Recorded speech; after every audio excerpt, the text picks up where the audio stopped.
दोस्तों सब्सक्राइब करें ज्ञानी चैनल को और दबाएं इस घंटे के आइकॉन को ताकि आने वाले वीडियो की नोटिफिकेशन आपको मिल सके और ये है बिल्कुल फ्री। नमस्कार दोस्तों, मैं शिव आपका स्वागत करता हूं ज्ञानीर में। दोस्तों, अक्सर देखा जाता है कि महिलाओं को बच्चा पैदा ना करने के लिए रिस्पॉन्सिबल माना जाता है, लेकिन आज बात करते हैं पुरुष नपुंसकता की, मतलब कि मेल इनफर्टिलिटी की। दोस्तों, WHO के अनुसार, वर्ल्ड हेल्थ ऑर्गेनाइजेशन के अनुसार, महिलाओं से ज़्यादा पुरुष इस चीज़ के लिए जिम्मेदार होते हैं कि उनको बच्चा पैदा नहीं हो पा रहा है या प्रेग्नेंट नहीं हो पा रही वुमेन्स। WHO के अनुसार कुछ ऐसे कारण बताए गए हैं जिनके द्वारा पुरुष बच्चा पैदा करने में सक्षम नहीं होते हैं। दोस्तों, समय ना गवाते हुए मैं आपको बताता हूँ कि क्या कारण है। दोस्तों, सबसे पहला कारण दोस्तों स्टेरॉइड से। दोस्तों, स्टेरॉइड अगर जो लोग लेते हैं या जिम जाते हैं उनको कहीं से पता चल जाता है कि स्टेरॉइड से उनका बॉडी बन जाएगा, बट मैं आपको बताना चाहूँगा कि स्टेरॉइड आपका स्पर्म काउंट को कम करेगा और आपको बच्चा पैदा करने में दिक्कत आएगी।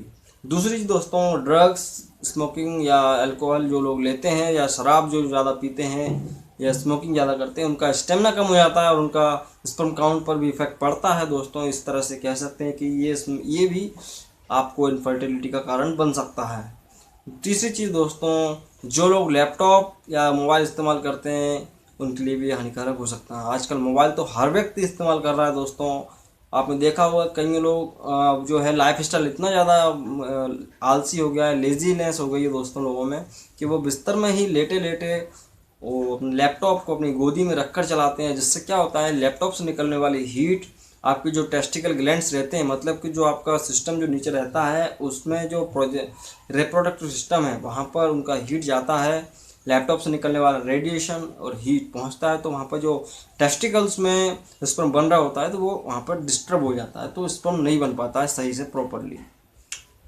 और बात करते हैं मोबाइल की। आजकल क्या है दोस्तों, इंटरनेट का इतना क्रेज़ बढ़ चुका है कि जो नीचे की पॉकेट में ही आजकल मोबाइल को रखा जा रहा है, तो उससे निकलने वाला रेडिएशन और हीट आपकी जो टेस्टिकल ग्लैंड्स हैं उनको भी काफ़ी ज़्यादा अफेक्ट करता है और उसकी हीट से स्पर्म काउंट पे असर बहुत ज़्यादा पड़ता है। स्पर्म की जो संख्या है वो कम हो जाती है। बात करते हैं मास्टरबेशन। आजकल का जैसा माहौल है दोस्तों, हर जगह इंटरनेट या टीवी, टेलीविज़न या मूवीज़ में सेक्स को इतना ज़्यादा बढ़ावा दिया जा रहा है कि हर जगह सेक्स को बहुत दिखाया जा रहा है। लोगों के अंदर ये मास्टरबेशन या हस्तमैथुन की आदत भी पड़ती जा रही है।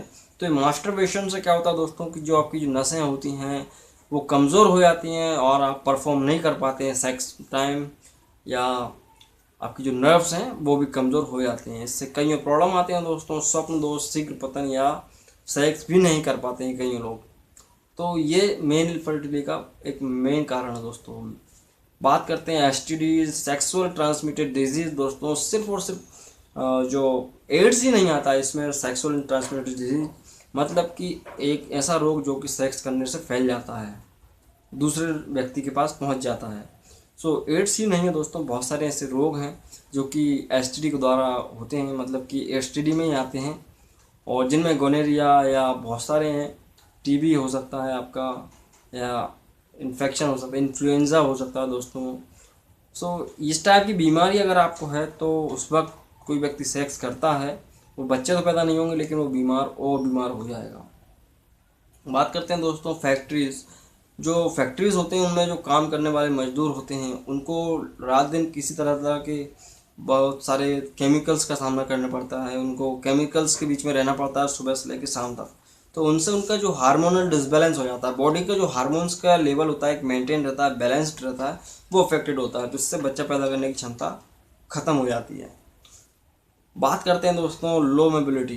दोस्तों, अब ठीक है, कोई व्यक्ति इन सब चीज़ों से बचा हुआ है फिर भी उसका स्पर्म काउंट भी ठीक है, लेकिन बात आती है कि उसकी, चलो ठीक मान लेते हैं कि उसकी नसें भी ठीक हैं, उसके नर्व्स भी ठीक हैं, उसका स्पर्म भी बन रहा है और उसकी बॉडी भी बहुत अच्छी है और वो प्रॉपर सेक्स भी कर रहा है, लेकिन एक प्रॉब्लम यहाँ पे भी आती है कि स्पर्म की मोबिलिटी, मतलब कि मोबिलिटी ऑफ स्पर्म।